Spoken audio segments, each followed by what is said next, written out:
We would like to congratulate Coach Mazzarelli, John Feely, Steve Shuck, and the 1974 undefeated Morton Hogs. Thank you for the success that you brought to the Morton High School football program.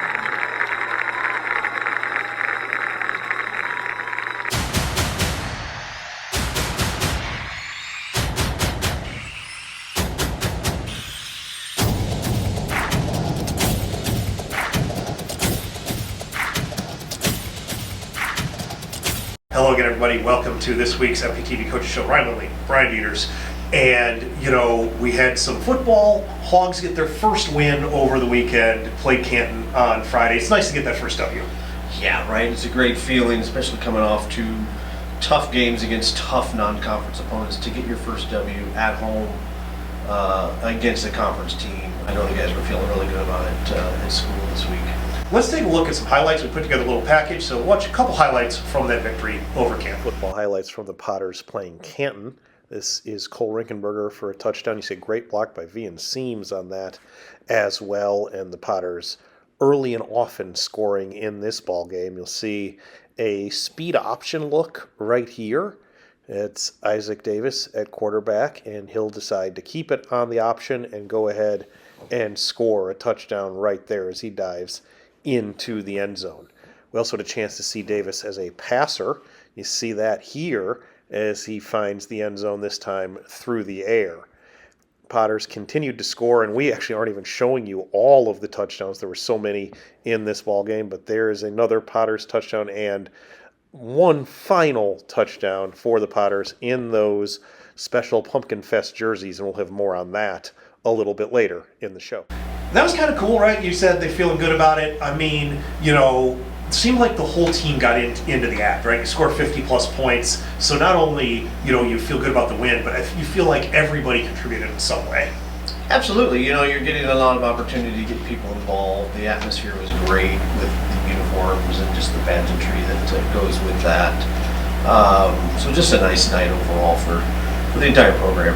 Yeah, you mentioned the uniforms. I had a chance to talk with Coach O'Neill and Ada Lamar, one of our junior offensive linemen, and they talked to me a little bit about the uniforms and kind of that, get into the Pumpkin Fest spirit, if you will. Yeah. So let's watch that feature. More uniquely Morton, Illinois than the annual Pumpkin Festival. From parades to carnivals, the Pumpkin Fest says Morton.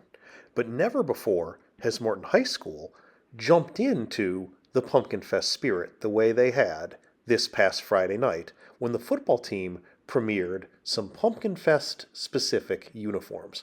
We caught up with Coach O'Neill to talk about his design and his ideas for these uniforms. Ryan Lindley here with Potters head coach Adam O'Neill. We're talking getting prepped for Canton, but it is Pumpkin Fest week. And Coach, last year you came up with a helmet decal, which was pretty cool, got some national attention, but we got a couple other things in store this week for our uniforms. Yeah, we did some fundraising and talked to the kids, and we've got it's going to be blackout night with the student section, and we've got black jerseys, and it's got the same emblem as the decal on their on the V of their shirt, and we've got the Mr. Clay, the Potter eyes on the back of it too. So Friday the 13th too. So it worked out really well.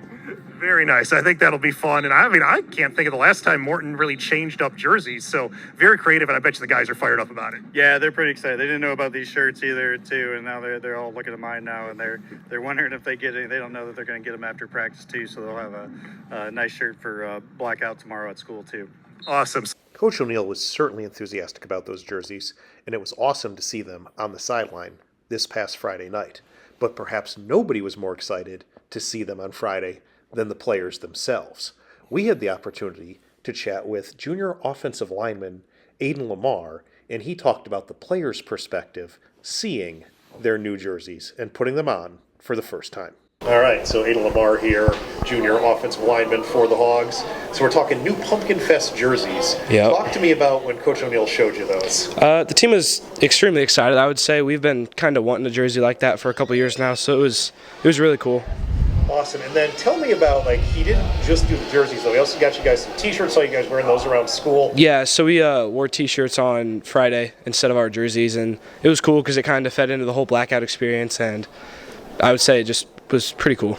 And then just talk to me a little bit about, kind of the rep Morton pride, right? The jerseys, you had the helmet sticker, Yeah. that kind of stuff. So obviously it's pretty cool because we get to like kind of be involved in the community and stuff with like the pumpkin stickers and everything. So I feel like that kind of added another layer to it, and yeah. And then last question for you, just if you could do anything else or any other jerseys, is there like something else the team is looking for if you could convince Coach? Yeah, so actually, as a matter of fact, the blackout jerseys we have, they're actually flippable. So if we flip them inside out, then they're actually another red jerseys that we have. That has a couple of cool slogans on them, so I don't know if we're going to wear those at some point this year, but we may. So that'll be pretty cool. Very nice. Thank you, Aiden. Of course. Well, there you go. They said it the feature, but nothing in Morton is bigger than Pumpkin Fest, right? So you might as well get the football uniforms involved, too. I agree completely. It's cool to see, for sure. Let's stay with football, but talk European football, which means, I guess, soccer in the United States. So soccer guys with a solid win last night. Definitely, Pekin came into our place, conference team that I think, traditionally our program feels like we need to make sure we get up early on a team like that and take care of business on regular occasions against Pekin and teams of that level, and they were able to do that. So it's nice to see them be able to put 4 on the board and build some confidence moving into this week and beyond into the rest of the season with the conference play and some tough tournaments still to come. So yeah, absolutely. And you know that obviously they've got some expectations and goals, because obviously the soccer program always kind of has those expectations and goals to be successful in the Middle-Illini.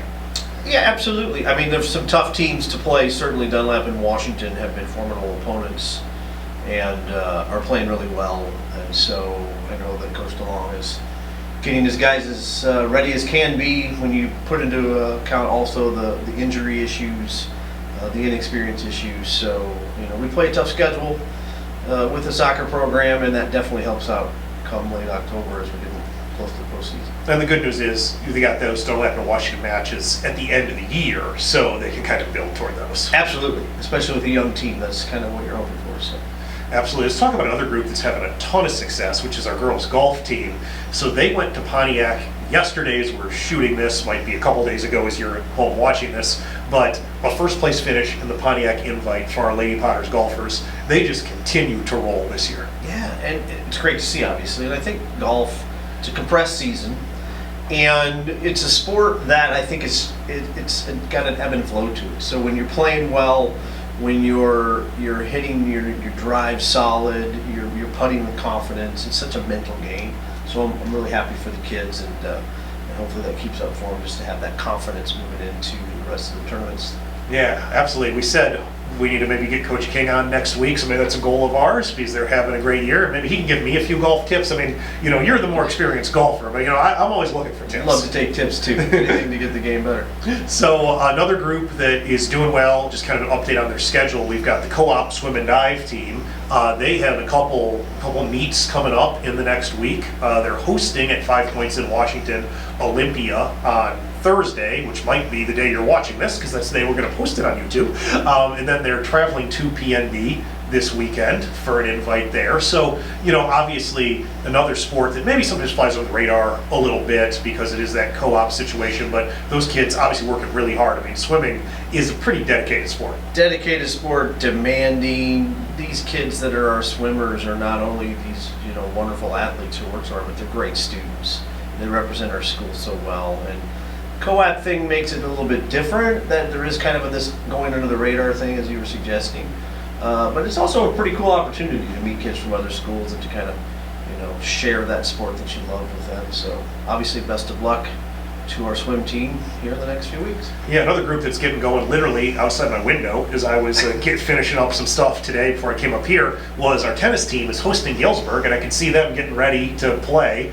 Non-conference match, but I think those non-conference matches are kind of good, I think, sometimes, regardless of sport, just because it can kind of allow you to kind of get in that rhythm with maybe, I don't want to say less pressure, but there is something about a conference match versus a non-conference match. Yeah, I agree. I mean, we play our non-conference schedules to just get better, and not that they don't matter, not that they don't, we're not trying to win those if we are, but it's all about, to me, for most of our sports, the idea of being as ready as you can be for conference play and then moving into the postseason. Absolutely. And tennis, kind of like golf, is another more compressed season. So, you get a lot of matches in a short window. And I think it's also good to have those non-conference matches because you stay in rhythm a little bit, maybe even a little more than practice. I know as coaches, we love practice, right? Because we get to work with kids individually and such. But sometimes as an athlete, you just want to keep that competition rhythm going.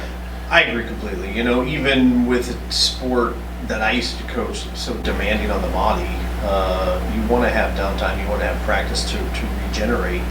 But the kids get in the mode, and we were that way as athletes too, right? It's like you've had enough practice already, let's keep it going. And I think a sport like tennis, like you were just saying, similar to golf with that repetition, and baseball, I think. Yeah, for sure. You've talked about that before. Yeah. It's like you get to a point where it's just you want to be playing. Yeah, absolutely. You get into May, I don't need 4 practices a week in May. Yeah. Give me 4 or 5 games a week, for sure. One other sport before we say goodbye. We had a chance to talk to Coach Zeller last week about cross country, and we have a quick little update. Spoiler alert, it's really good. They've had a lot of success. So let's go ahead and watch that. Another fantastic outing this weekend for our cross country teams at the first to the finish invite at Detweiler Park in Peoria. On the boys' side, the boys were 3rd place out of 66 2A teams. Christian Harris, Boston Byer, and Noah Harris were all medalists. On the girls' side, the girls were 11th out of 56 teams. Avery Breaker and Brielle Hopkins were both in the top 40, so a great performance there. Well, there you have it. Cross country continues to roll. All our teams, a really good week across the board. So kind of fun to see that, and I think we look forward to continued success. I mean, this week, I think we'll circle back around where we started. Football has what I would consider a pretty critical game at Metamora. I mean, Metamora, with the deep tradition that they have, from what I understand, they're maybe not at the level that they were certainly many years ago, but you said up at Metamora. Up at Metamora. That's all you need to hear. Like, our guys, of course, need to be up for that, and I'm sure they will be. Coach O'Neill seems to do a great job of getting those kids ready to go. So best of luck to the Hogs. For sure. We'll have updates on that and much more next week, so make sure you tune back in. But for now, for Brian Dieters, I'm Ryan Lindley. Goodbye, everybody.